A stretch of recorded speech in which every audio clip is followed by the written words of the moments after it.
Hey folks, Paul here, and today we're going to introduce and unbox the brand new iPhone 7. My brand new iPhone 7, in fact, paid for. This is my own personal phone, paid for with my own personal pennies.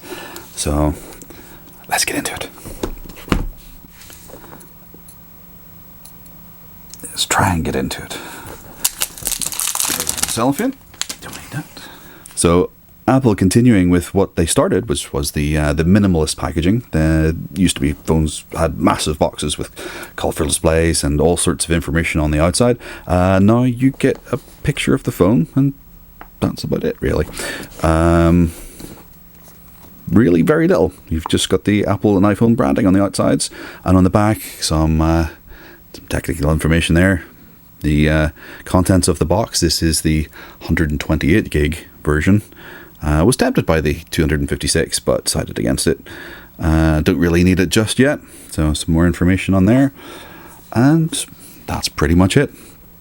So, correct way to unbox an iPhone: hold it by the top and let it slip out. Don't want to replicate the unfortunate individual who queued up for a couple of days when I think it was maybe the 6th for the unlaunching, and when he got outside, the camera crew said, well, let's see it. He took the two halves, pulled them apart, and sent the phones, launched into space. I think he didn't damage it, but who knows. So you have some little piece of card with Apple stickers and some really very minimal information. Okay. We have the SIM removal tool. That'll come in handy. We'll set that to that side. And two Apple stickers, which I'm pretty sure no one ever uses. And the phone itself. It's very thin. Wafer thin. See, there we go. The much touted removal of the headphone jack. Apple said that they did that in an effort to free up some space for additional technology. They're claiming that the 3.5mm jack is 100 years old, and really it's kind of time to move on. They've added a second speaker, so you can have stereo. That's something that I would be useful for, or I find useful. But they're also saying that it makes the phone, I think they said 0.4mm thinner. Really, I think you get to a point where the phone is too... If you have big Shrek hands like mine, thin phones are kind of they're a liability. The first thing I do, as soon as I get a new phone, is I put it in a great big case like this. This is the OtterBox Commuter, which is a fantastic phone, or fantastic phone cover. I really wish they would bring one out for the 7, but it doesn't look like they're going to do so. But look how thick that is. You can see. And this just feels so much better in the hand. You actually can grip it properly. This, I always feel very, very vulnerable, like you're going to drop it. I didn't go. I went for the matte black here. So this is a sort of an anodized type of finishing. For the simple reason is, if you have the shiny black, you're going to see every kind of scratch. You're going to see every fingerprint. And apparently it is quite slippery as well, so that's something I was very, very keen to avoid. Let's see, we have the standard silent mode button on the side, the plus and minus volume, you've got your SIM tray and your power button. Really not an awful lot has changed on the outside. At the top end, you've got, that's a raised camera. And it's another good reason to have a case, because if you can see just how raised that is, if you set that down flat on a surface, you're laying it right on the camera. That's not ideal. On the bottom here, as we've pointed out, you have your lightning socket for your power and accessories. Now you have your dual speakers, so we're not getting stereo. I was quite interested to see this. Oh, that's strange. That's the home not button, as it is. Interesting to see how that's going to work. It's going to use a haptic feedback, so it's going to feel like it's a button, even though it's not. Not sure about that. Well, let's try it anyway. Is there any power in it? No. We're gonna have to juice this up. Let's take a look at the inside of the box. We have the standard Apple power adapter. The new headphones. I've never actually used the headphones that come with Apple products. Never. But there you go. There's the little adapter.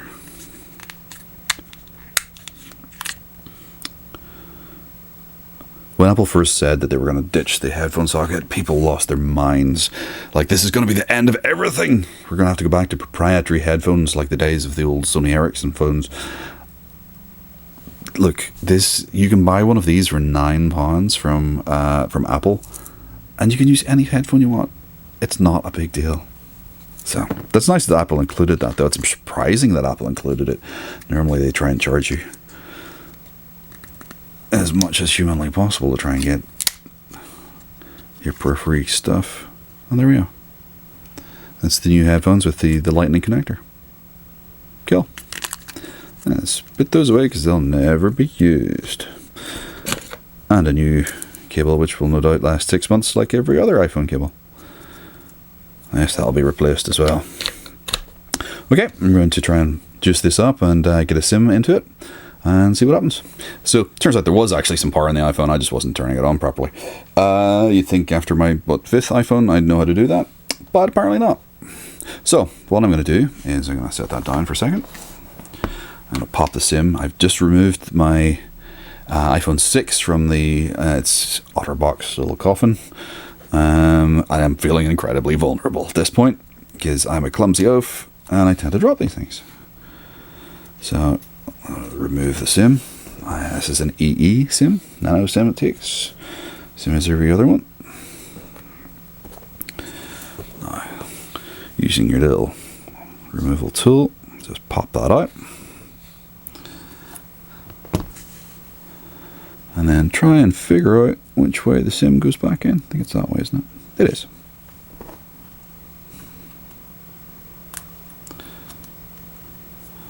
Right.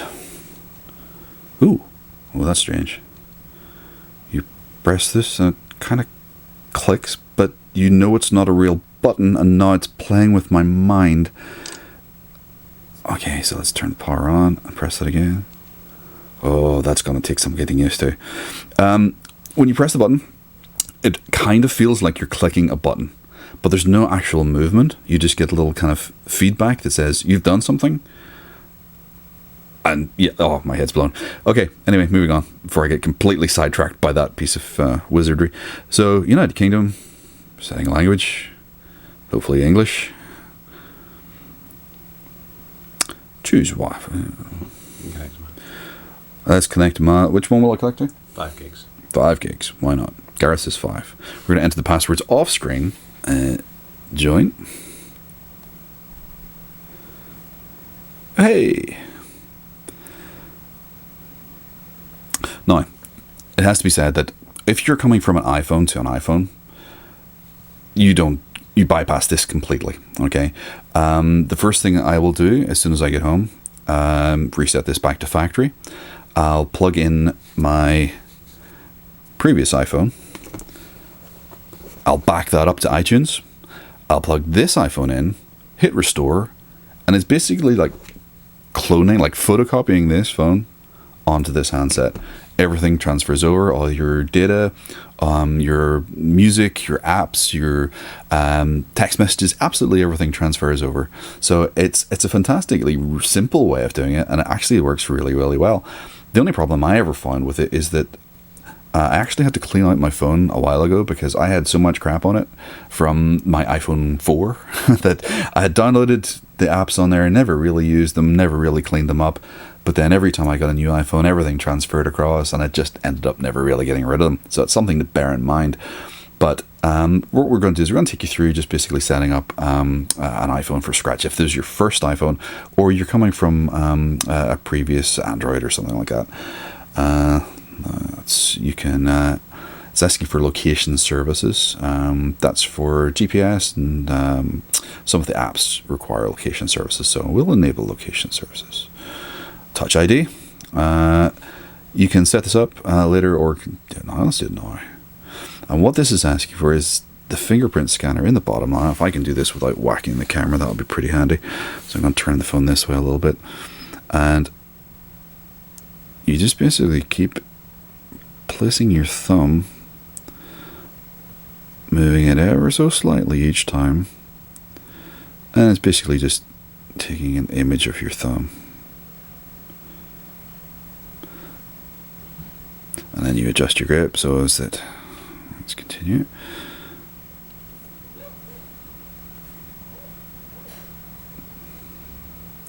Gets this outsides of your thumb, in case you grab your phone at a weird angle.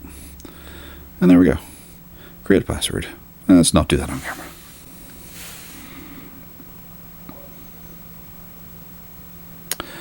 No. It's asking here, set up as a new iPhone. We can do that. Oh, move data from Android. That's new. I haven't seen that one before. Restore from an iTunes backup. That's the one I would usually use. What I'm going to do here is, rather than setting up this as a new phone with my personal details and so on, I'll just pretend I don't have one, and I'll set it up later in settings. Are you sure you want? I don't want to. I am very sure. Terms and conditions. Do we agree? Of course we agree. After reading them like everyone should. We'll turn on Siri later. Don't worry about that. Diagnostics sent to Apple. Sure. Why not? Apple. No. Let's not share that. Meet the new home button. Make your iPhone experience even more personal by choosing the click that's right for you. We'll customize that later. Display zoom. So I would like to view iPhone. Yeah, interesting. You can make the icons larger or smaller. I think we'll stick with standard. Been using it so far. Oh, let's see what that looks like. Standard, zoomed. Standard, zoomed. I think we'll stick with standard. Welcome to iPhone. Getting started. And there we have your standard apps. These are the apps that come with the iPhone, some of which are useful, some of which not so much. So Mail is your email. You have Calendar, Photos, that's your photo library. The Camera, Maps, which actually is useful. I use it in my car as my GPS, and it works very well. Clock, that's where you set your stopwatches, alarms, all that kind of thing. Your weather app, which is actually quite useful. It's usually fairly kind of accurate. It's not always the case, but the news app actually gives summaries of some of the top news stories from various sources. You can control that, just what sources that you actually want reports from. Wallet is for your Apple Pay. Something I don't use, but you can store your credit card and debit card details on your phone, and you can use those almost like contactless, which is nice in theory, but it's not something I'd be particularly worried about doing. Notes is just notes, really. Reminders, stocks is something that they included on here for some reason, because I don't know anyone who's ever used it. Videos is your video library, and then you have the iBooks, iTunes Store, and App Store. The home button's new to iOS 10. And it allows you to actually use your iPhone to control gadgets around your house.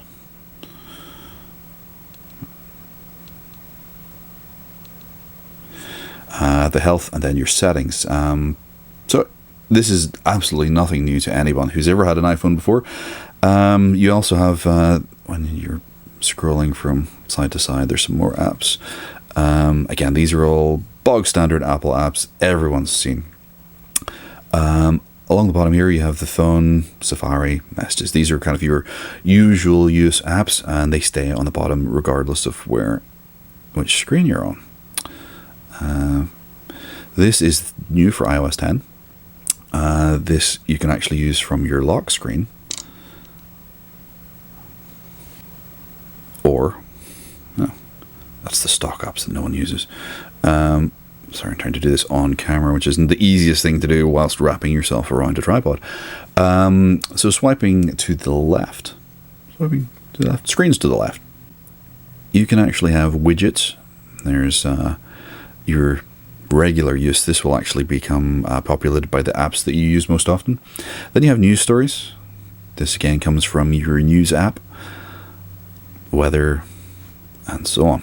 You can actually edit these with widgets from different apps, depending on what you want. Now, one thing I was a little bit concerned about this when I first upgraded to iOS 10 was if this can be used from the lock screen, like so.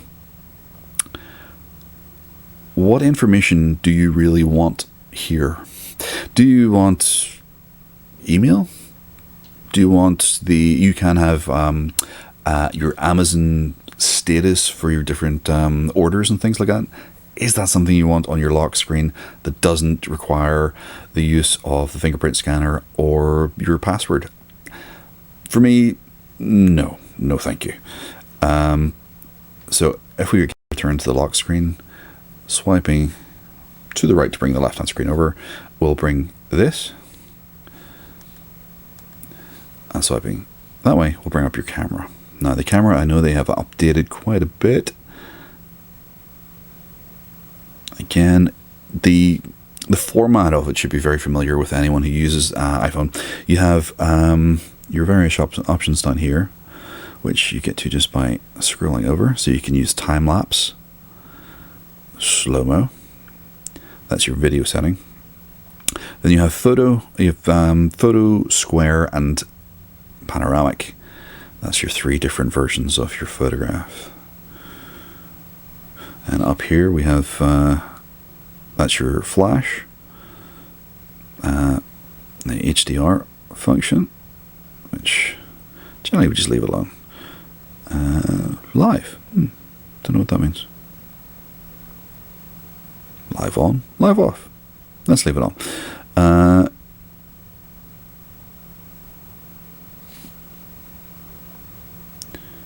Your different little effects that no one ever uses because everyone just takes a phone out and takes a picture, and that's about it.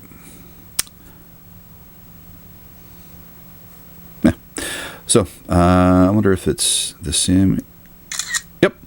If you tap the bottom volume button here, it takes a picture, or you can tap and I'll take a picture as well.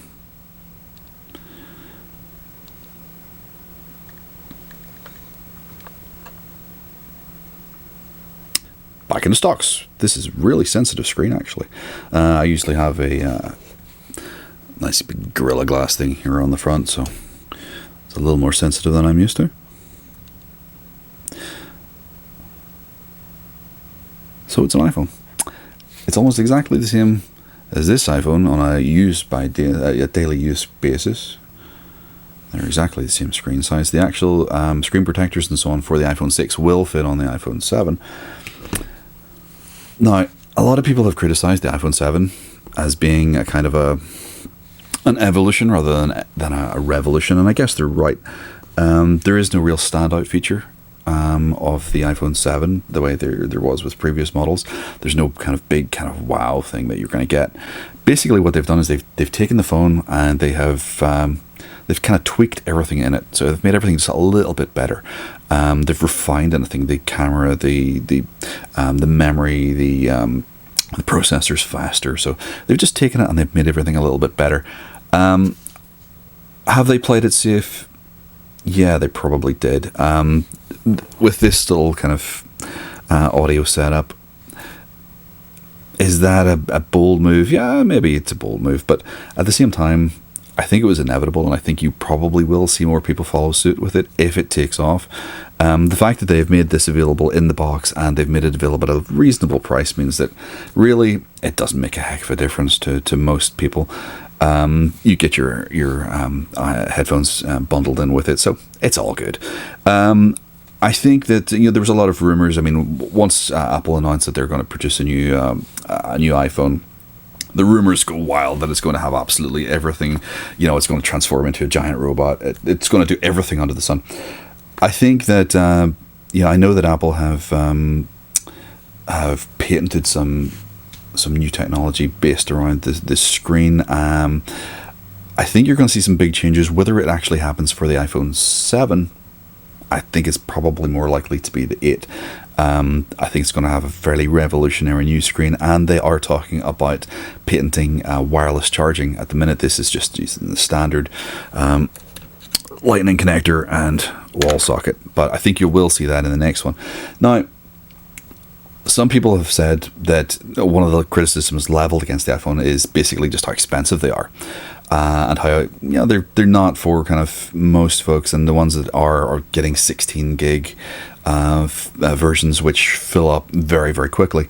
Yes, that is absolutely true. I always go for the maximum capacity that I can. This is the first time that I've gone for one less, but realistically, I cleared out a lot of the nonsense on this, and I've got it down to about 50 gigs or so of data that's still on there. So I have acres of space on this. That shouldn't be a problem. And then maybe next time if I need to increase it, well, that's for next time. Now, when I was talking to Gareth, and Gareth suggested that perhaps that people might be interested to find out just exactly how I go about getting my iPhone, because I don't really pay for it. Yes, that's exactly what I said. I don't really pay for it. What I do is I'm on a 24-month contract, which a lot of people are. I'm very much an end user. I'm a consumer. I'm not an expert, not a tech expert. So I like Apple. Apple are simple. These do the business. So what I do is every 2 years. So I'm with the numbered model rather than the S models. But what I do is I go into Carphone Warehouse, or any of these. I happen to come from Carphone Warehouse this time. I like to go into shop because generally, if you get chatting with the guy behind the counter, you can usually blag a few extras for free or heavily discounted. So I'm staying with my exact same contract with my exact same supplier. It's EE this time, and what I do is I manage to keep my monthly contract the same. Obviously, there's always a balancing point between your monthly contract and the upfront cost of the handset. But I use a fair bit of data, so my contract would be middle of the road, but it's about £45 really, which might seem like a lot, but I get 10 gigs worth of data and unlimited calls and texts. But interestingly, at that price point, the cost of this upfront is almost exactly the cost of this in trade-in. So Carphone Warehouse at the minute are guaranteeing at least £200 for an iPhone 6 up until the 30th of September.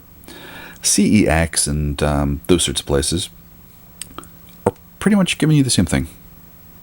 So you can take your old phone into CEX or take it into Carphone Warehouse and trade it in, and this will pay for that. And your monthly bill doesn't increase. That's how I do it.